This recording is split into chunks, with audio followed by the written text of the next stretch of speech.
Hey guys, this is Steven with Veterans in Victory Incorporated, coming to you from a special location today.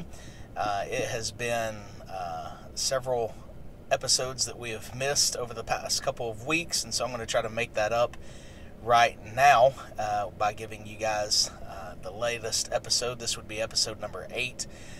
So just to catch you up, I am sitting in my truck currently, recording from my old elementary school, which is just down the road. The reason for that is because we sold our house, and we're still waiting to close on the house that we are trying to purchase, and so we have not set up internet or changed over utilities or anything like that, and the house is a wreck from moving boxes and all of that good stuff. So many of you have gone through that, and you know the scenario, so it can be quite hectic. And so I tried to find one of the quietest places that I could, and this seems to be where I landed. So I'm sitting out here in my elementary school parking lot recording a podcast. But just to catch you up a little bit more, a couple weeks ago celebrated my 40th birthday. Had the privilege to go to Nashville and spend the weekend. That was my first time there. Really enjoyed it. Went to the Grand Ole Opry for the first time, and that was a great opportunity and experience. But very excited to be back and recording a podcast and just putting out some more information for you guys.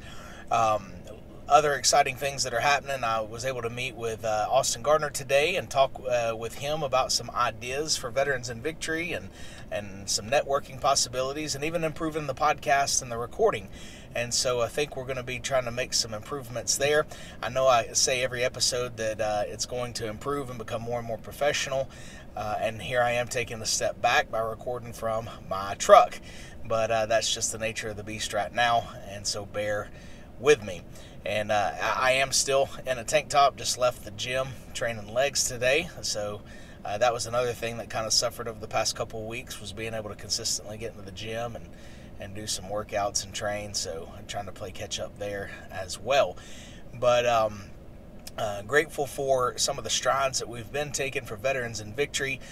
This Saturday coming up, we're going to be at Sam's Club in Chattanooga. They have a big back-to-school event. We're going to be setting up our tent up there, using that not only as a fundraiser for veterans, but also for school supplies for kids going back to school. So excited to be a part of that, and then pass out some more information about our nonprofit and how we serve and help veterans. Just a quick update about another project that we're working on. A gentleman got in touch with me that has a client that had recently passed away from cancer, and he was a Army veteran and an Iraq veteran as well.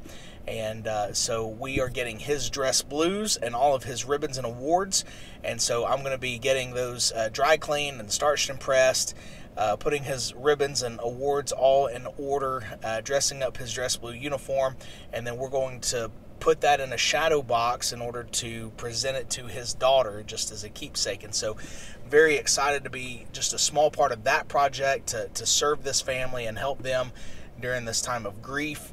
It's difficult enough to lose a loved one, but so many people that I've known and so many people that have just been tremendous influence in my life have died very young due to cancer and things like that. And so this is just one way that we can honor this family and keep this veteran's memory alive with his daughter and do something special for her. And so very honored, very humbled to be a part of this project. So looking forward to getting those this week and starting on that project. So wanted to reiterate something that I talked about not too long ago about the funds.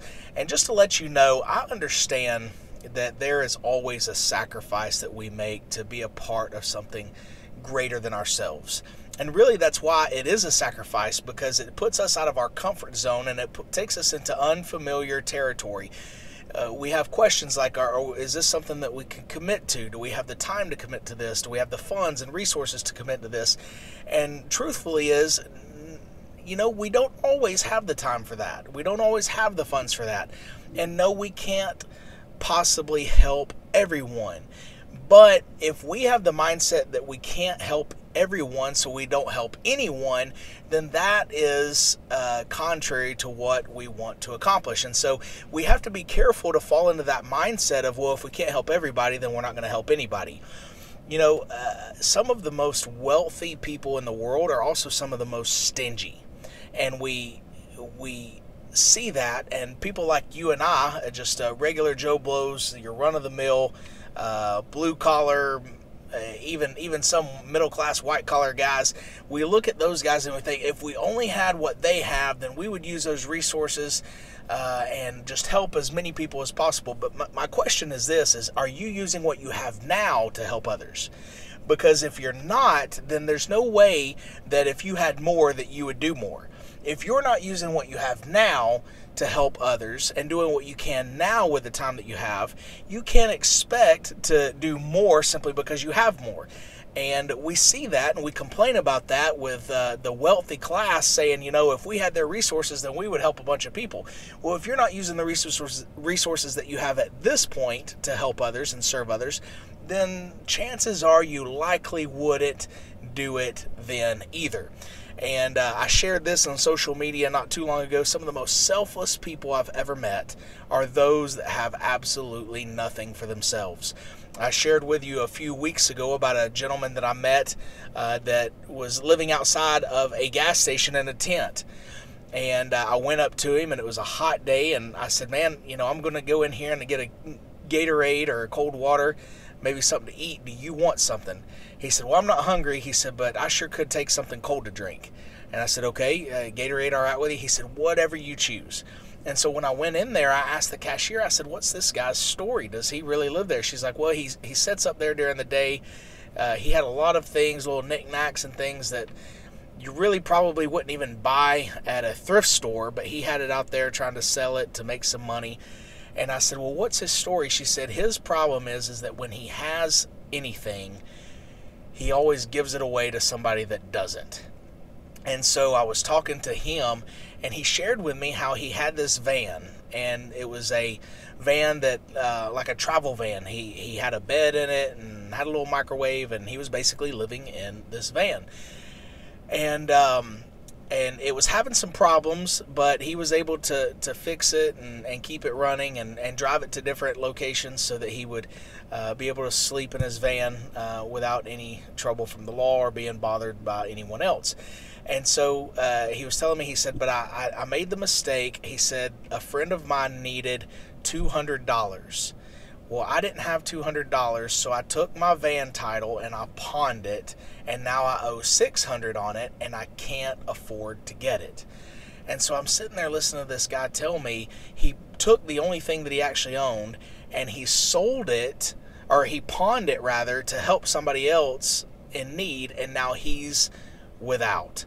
Again, just another example of somebody who has nothing for themselves, willing to make a huge sacrifice in order to help somebody else in need. And so, I think I've said this before. I think that I've shared this, but Austin Gardner, who I met with today, has always taught us that you're only more of tomorrow what you are today, which means if there's not a drastic change at some point in your life for the better, then you're going to be more of tomorrow what you currently are.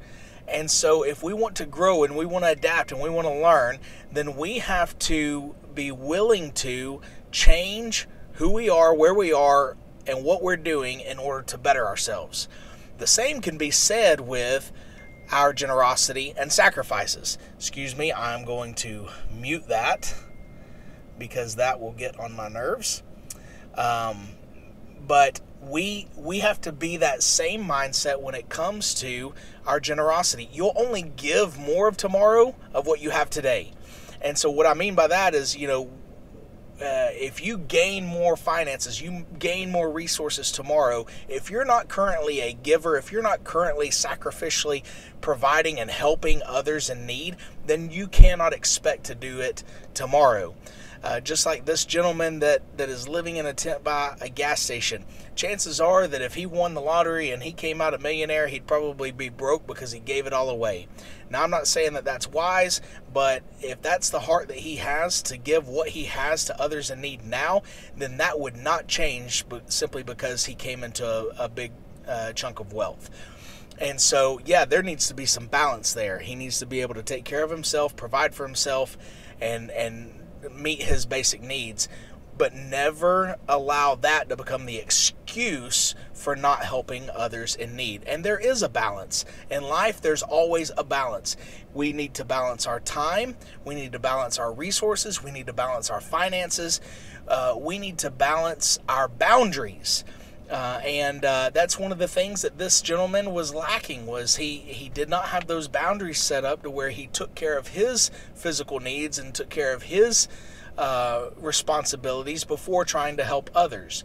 I'm not saying that we should go to that extreme, but I am saying that if we don't feel a little bit of a sacrifice on a regular basis because we are trying to help and serve others, then chances are we're not as generous as we like to think that we are. And I was told today that I needed to back off a little bit on some of the way that I approach this subject, but I'm shooting straight, and I'm going to be as honest with you as I possibly can.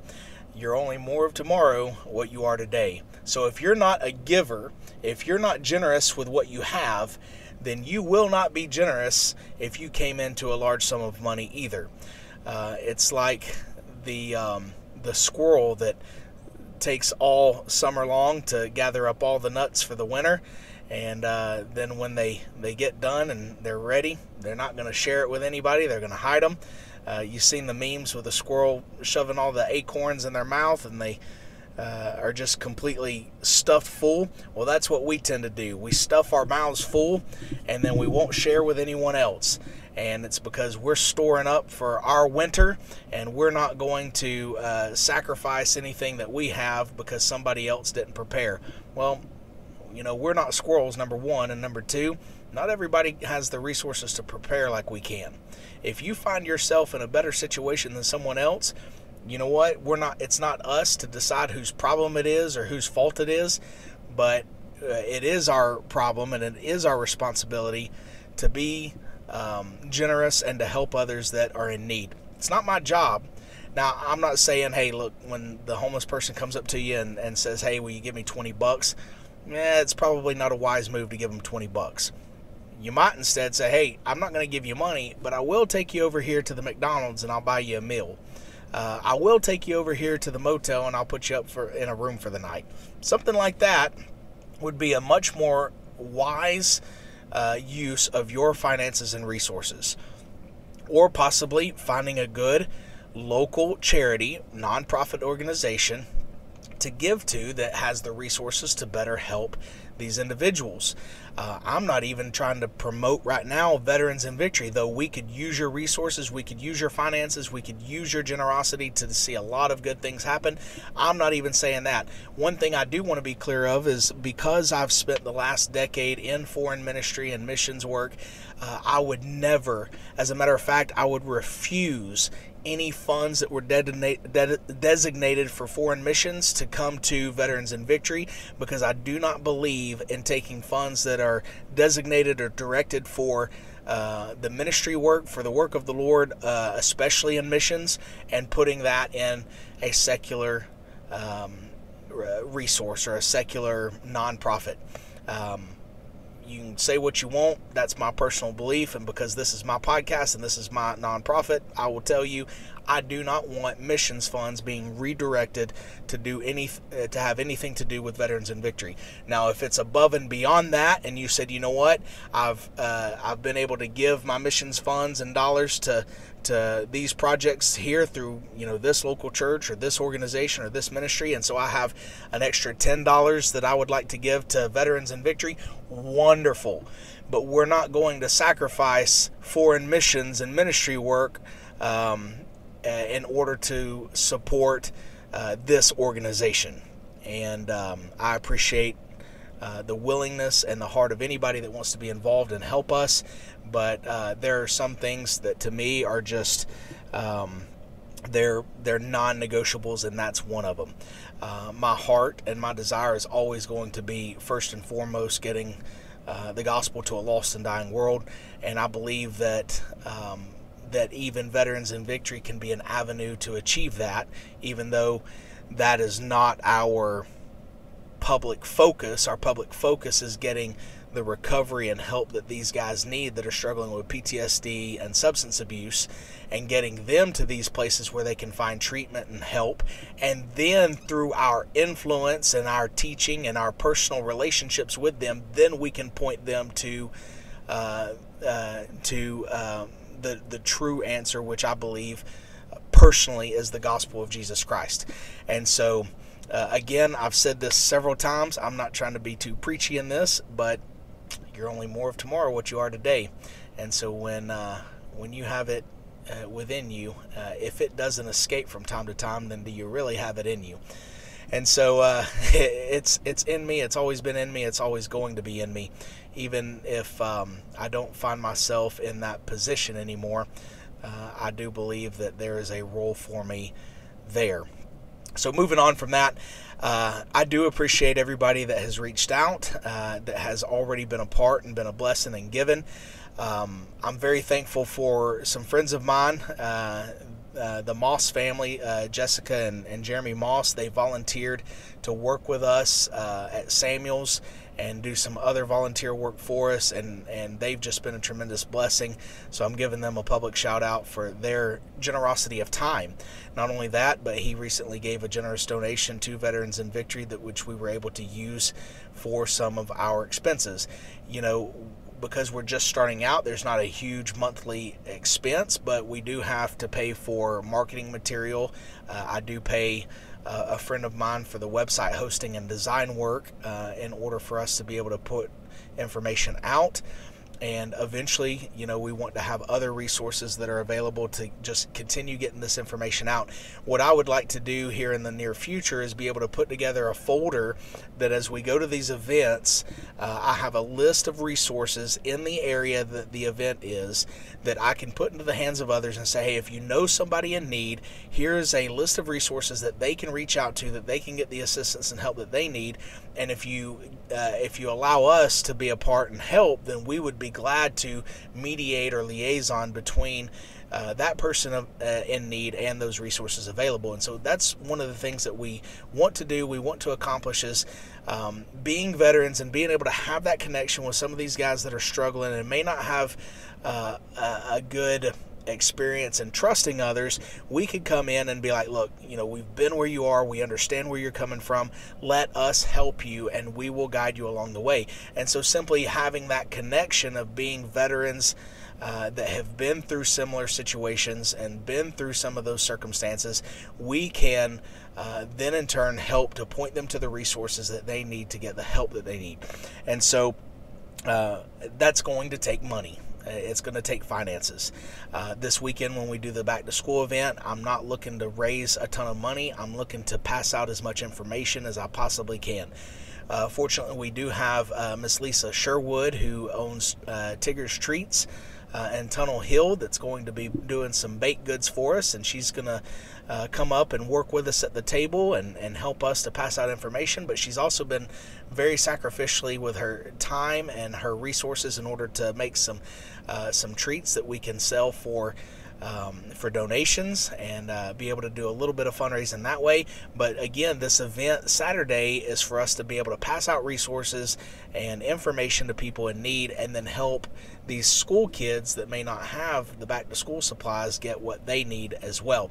And so that's really our focus. We want to be a part of some of these community events to get our name out there, make sure that people know that we exist, that we're here to help, and that we're available.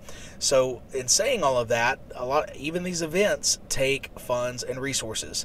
So when you think about, okay, well, if it's a nonprofit and if they're a nonprofit, then why do they need all this money? Well, it's because it takes money to be able to help others.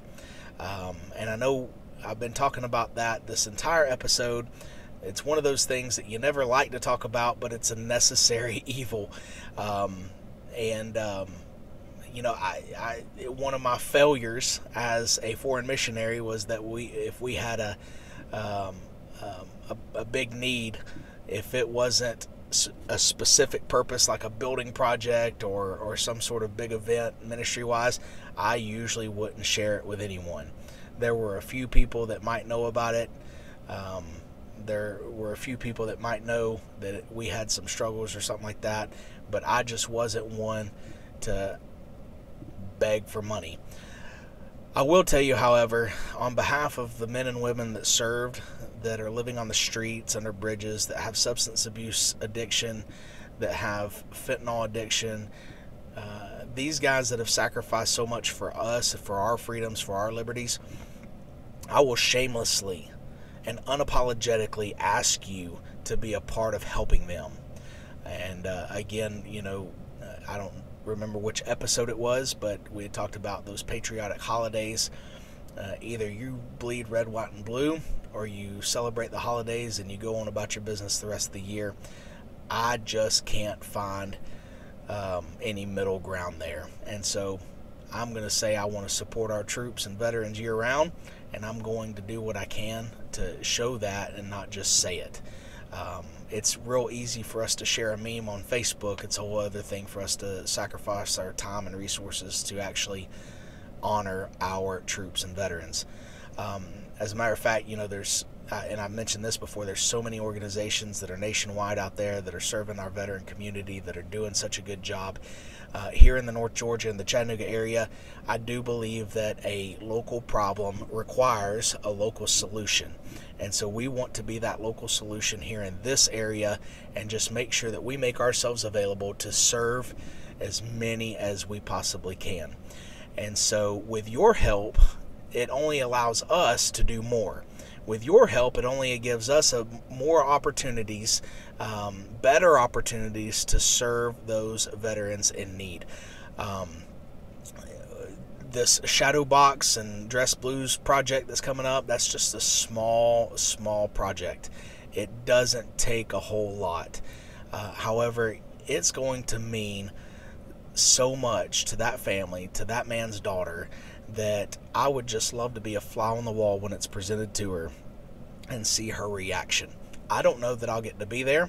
I would love to have the opportunity to be there when it's presented to her, but just to imagine the smile on her face, maybe even the tears of joy and pride that swells up within her to receive her daddy's uniform with his chest full of medals and all the things that a soldier wears in his prime to display his patriotism and his service to his country. I would love to see the look on her face when she receives that. And I really hope that it's something that's cherished for as long as she lives, and maybe even something that's passed down through the generations. But we can do so much more than that. We can do so much more to help our veterans, to help our veteran families, to help our disabled veterans, our elderly veterans. There's so much that we can do, but just like anything, it requires resources. It requires finances. And yeah, nobody wants to talk about it. Yes, we're in an economy that is questionable. Yes, we're in an election year that's questionable. We have no idea how any of it's going to go. But I will tell you this, and I do believe this with all of my heart. There's never been a time where I've regretted giving to someone in need. There's never been a time that I've regretted serving someone that needed me. There's never been a time. And whether it's for your self-fulfillment, whether it's for the ability to lay your head on your pillow at night and know that you did something that was greater than yourself, that is something that nobody can ever take away from you. And so I will unashamedly and unapologetically tell you, for the veterans of our community, for the elderly, for the disabled, for those that are struggling with post-traumatic stress disorder and even substance abuse, I will request your help, because you can be a part. You can have an influence. You can have an impact on the lives of others by simply donating and giving to our cause. And the more that we get, the more that we're able to help. And so the question is, what are we willing to sacrifice? Are we really willing to put our money where our mouth is? Are we?